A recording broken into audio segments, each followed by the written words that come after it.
Hey yo guys, what's up and welcome back to Toe Tags Metal Reviews, and today we're getting our final review of Shades of Sorrow by Crypta.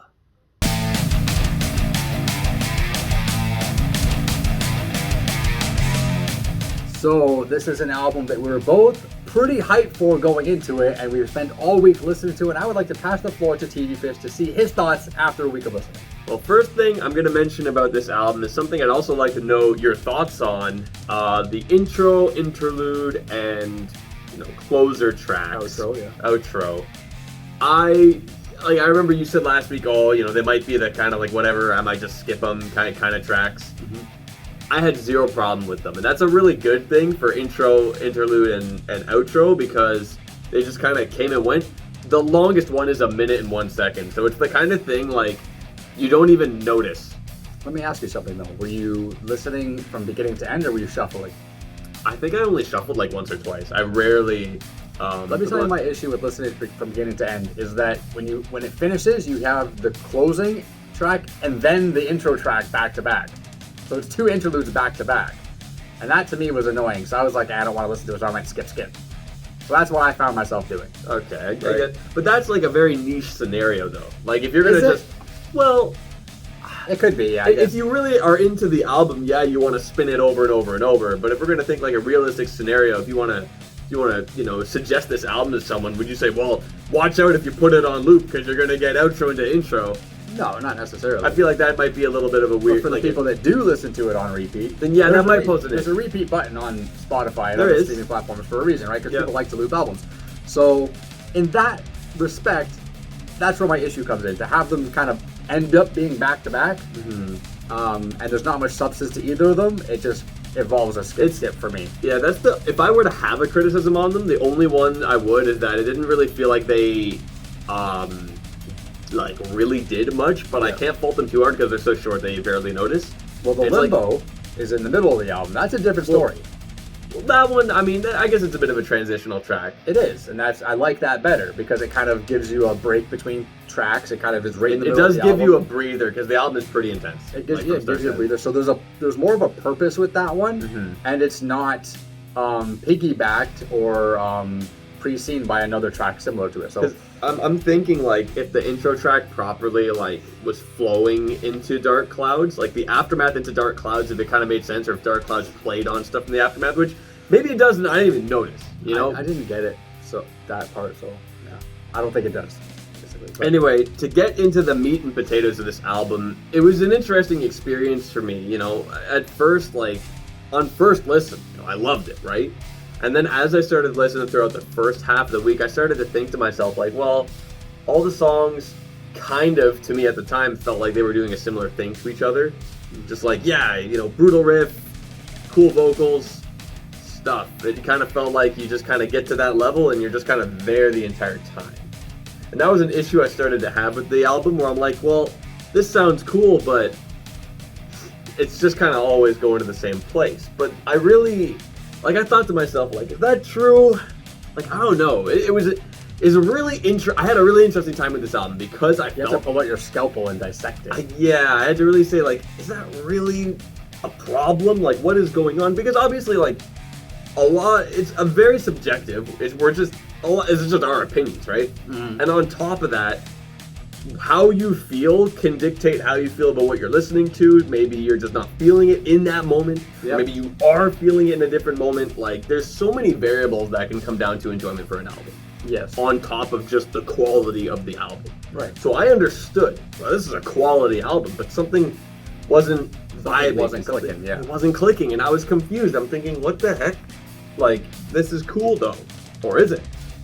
So, one of the first song-specific notes I made is the solo at the end of Stronghold. It was one of the first things, I guess the first thing that really jumped out throughout the week for this album, and I think that solo does the song so much justice for being this longer song, the longest, about 6 minutes, and it's this big moment, about the middle of the album, awesome solo. Every time it came on, my ears perked up, yeah, here's the awesome solo, and I loved it every single time I heard it. So stuff like that is what started to kind of get the gears turning in my head about how I really feel about this album. And the drum fills at the start of Lift the Blindfold, and maybe just the start, the very first half, reminded me of the drum intro to Eyeless. I have that in my notes. Oh, so you know it's true. I know it's true, but I have another note about Stronghold that I'm surprised you didn't say, and it's actually right before the solo. You didn't hear the chop suey beat? Oh, I'd have to listen again. That's the thing with Stronghold, is like, it was the solo that really I gravitated. It's actually towards. right before the solo. It sounds like the intro to chop suey.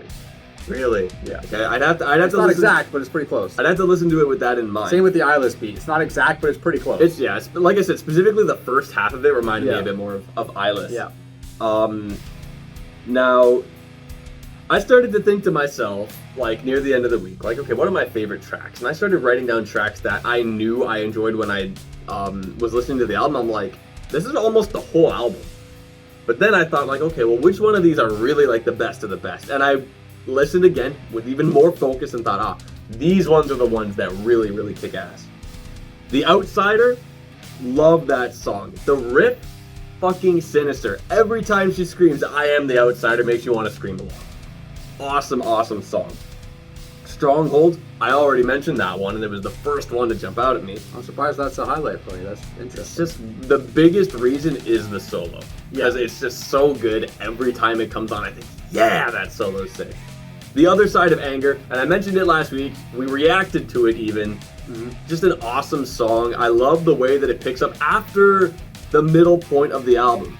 Like, right after Stronghold, you get The Other Side of Anger, which, and I remember I mentioned at first, before even listening to Other Side of Anger, like, when I was at Stronghold, I'm like, okay, they got this, like, big long song in the middle of the album, like, they really have to, like, hit the gas when they get after it. Yeah. And they do with this song, and it's ferocious.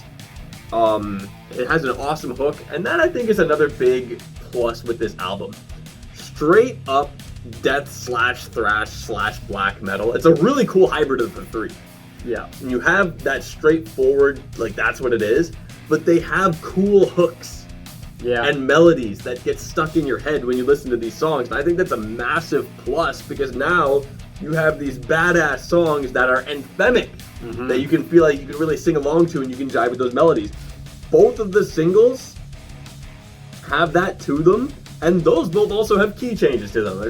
I always like pointing those out, and I really like that a lot. Trial of Traitors and Lord of Ruins are both awesome songs.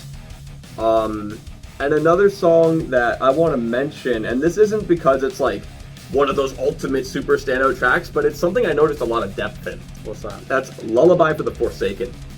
The melody that is being hummed at the beginning is what the rhythm guitar is playing during the solo. That is super duper cool. And I only noticed that like at the end of the week, like Friday I noticed that. Like literally at the end, I'm like, wait a minute. Oh, that's the thing at the beginning. Matches. Nice. Another cool thing I kind of like as well is that in the chorus when she says hush now, there's like this cool reverb that makes it sound like a whisper. Which makes sense because it's a lullaby, right? Yeah. So I like that there's a lot of depth to that song, and there's stuff you can really notice beyond the surface of it being like a cool death metal song. Yeah, I mean, you said a lot of things that I totally agree with. Things like the song Stronghold, for example, just to elaborate a little bit more on this song, just the way she screams the title during the chorus. When you talk about anthemic and, you know, how the choruses are catchy and make you kind of want to be a part of it, that's a good example of that. She's just screaming it at the top of her lungs. It just sounds so cool. It sounds primal almost, which is really nice. After the intro track, Dark Clouds kicks in, and this album is just mean and nasty right out of the gate. The scream right at the start of Dark Clouds is so good. Just nasty. And, you know, this album's full of stuff that I really like on metal albums and metal in general that I talk about all the time. Pinch harmonics, you know, cool screams, really awesome bass tone. The bass tone is chunky and just grimy on this album, really, really thick and prominent sounding. Lord of Ruins is a good song if you want to hear bass, really stands out there. Some highlights for me, Dark Clouds definitely. Trial of Traitors is probably the best song on the album for me. Just super deadly riffing. I just really love the progression from section to section in that song. They really complement each other. Really well written, super well performed. Lullaby for the Forsaken, which you already mentioned, and Lift the Blindfold actually is a super, super good song. I like the fact that it kind of has this almost acoustic sounding intro.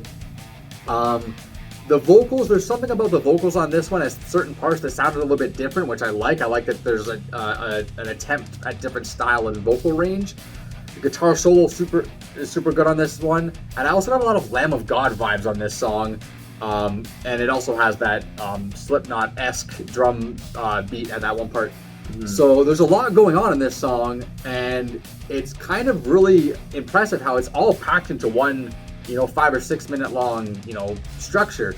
And you could probably say stuff like that with a lot of these tracks. Like, you made a good point at the beginning that when you listen to it and kind of just on the surface, it's kind of like, yeah, they're doing all the same things. It's the screaming, it's the hard riffing, and it's the drums are pretty busy and stuff like that. It's not until you really start diving in and really trying to pay attention to what's really going on that you start to really learn how to appreciate it. Yeah, right? That's a good way of putting it. Like, on the surface, it kind of seems like it's pretty straightforward, but then you realize there's a lot of depth in this album. Yeah, another thing that I also really liked is tempo changes on this album, because they have some songs that are mid-tempo, songs that are faster, stuff like that. My issue with it is I'm not sure if the track placement in that sense was the best. For example, The Outsider and Stronghold, tracks 4 and 5, are both mid-tempo songs. Having them back-to-back was a little bit weird for me. And then you have, this isn't really tempo related, but tracks number 11 and 12 both start with acoustic sounding intros, which I thought that was weird, having those back-to-back. Are these problems? No, not really. But, when we're listening to albums and critiquing albums and trying to think of stuff to say and things like that, these are the types of things that stand out to me as well. It's not always just stuff that's awesome. It's stuff that's like, I might have would have done this a little different if I was, part of this creation. Maybe switch some tracks around a little bit. Not a huge deal. If I had to ask for one thing, it would have been a little bit of play around with the time signatures a little bit. As far as I know, everything on this album is 4/4. I tried counting most of it. I could have missed some stuff. I could have, miscounted some certain parts here and there. But that really goes a long way. Even if you don't really notice it consciously, I think subconsciously, as metal listeners, a lot of the times on an album, if you look at our 2 toe tags list, you're going to see a lot of albums that have a lot of variation in their, timing and stuff like that. I mean, I do find, like, with this album, there's a lot of points where they go, from duple to triple meter, but keep it in 4. There's keep one it in song, 4, exactly, yeah. I think it's the intro to The Outsider. I'm a bit fuzzy, but there's one where Luana's playing the hi-hat on, like, the ands. Yeah, so it feels like an offbeat or something. So it's like the and of 2 and the and of 4, and that's like this weird kind of syncopated thing. Then they go into like a triplet feel, and then they go into the regular, straight eighths, which I thought was pretty cool. Kind of threw me off for a second. I had to count like, oh, okay, that's what she's doing, and that's pretty neat. And I think moments like that really also add that depth, but it doesn't have to be like overly complex to do that. And I think it's stuff like that that actually saves this album in this aspect. It doesn't make it feel boring as a mostly 4/4 album. But yeah, I feel like just as somebody we listen to metal all the time, I'm always kind of looking for the one song or the 2 songs that stand out a little bit, right? And that, for me anyway, as a listener, having a song or 2 in 6/8 or whatever, that to me is enough to switch things up and make things sound fresh and diverse in the grand scheme of things. But the points you just made are a good example as to why this album didn't feel like it got stale or feel flat in any way. I'm just throwing out a criticism as kind of like a nitpicky kind of thing. So if I'm gonna say anything about any other negative, maybe it would probably be track number 3 and track 10, so Poisonous Apathy and Agents of Chaos. Not bad songs, I like the songs, but didn't really have anything really to write or say about them. I know you mentioned something about Agents of Chaos. Did you have any notes for Poisonous Apathy? Because I thought it was a great song, but I couldn't think of anything to write about it. The main thing about Poisonous Apathy is that it's a good example of the discernible hooks that this album brings to the table, with a really nice pre-chorus and chorus. That was the main. It was just in my notes an example of one of the many moments that comes across on this album. Fair enough. Okay. I think I'm ready to rate. If you're ready to rate, I'd say so too. Okay, so I'll go first, and I'm gonna say right out the gate, this is a little bit difficult for me. I really like the album. There's, let me see, 1, 2, 3, 4 songs that made it in the playlist, and that's out of 10 technically. Yeah, that's about half the album. That's solid because we're taking out interlude and intro, outro. The 3 of those. There's something missing on this, which is why I mentioned the time change thing. It's why I mentioned the not having notes for a couple of the tracks. There's something missing on this that's making me not love the whole album and making me not be infatuated with it. But I don't think that's enough to take it away from Toe Tag. So I'm going to give it a toe tag, but I want to just kind of point out that this is like barely making toe tag. This is an 8 out of 10. Yeah. Which is a solid score. It's a toe tag. Toe tag for me. But I feel like Crypta is a band that's on a trajectory that's like this. Like they're on the way up. They're on the way up, and I feel like they're only going to keep getting better. I just feel like without knowing what it is, there's room here for improvement. But I can't really put my finger on what exactly that improvement is or what it needs to be. I tried thinking of it when I made the attempts in this video to describe it, but there's something about it that needs to elevate. Either way, fantastic album, phenomenal performances, and Shades of Sorrow gets my tag. Well, as I said at the start of this review, I had an interesting week with this album, and I was kind of feeling really similar to how you described right there. Like, I feel like, is there something missing, or like, is it me, or is it the album? Like, what's going on? But after listening more and more and really focusing and asking myself some questions, I asked, like, well, are there any songs that I would say are just whatever, I don't care? No.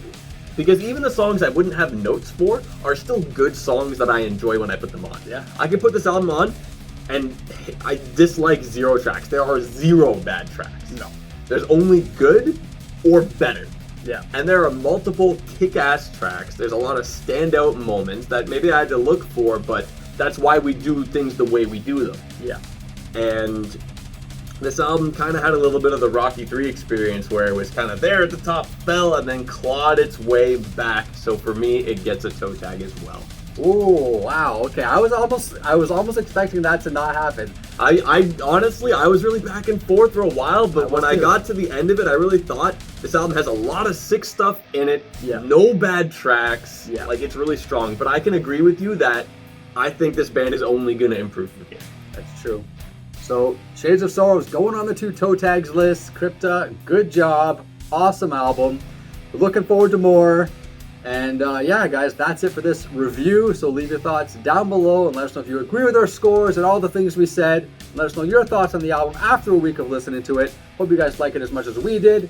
That's it for this video. Subscribe if you guys are new to the channel. I'm Vile Self. I'm TV Fish. We'll see you guys on the next one. Keep those heads banging.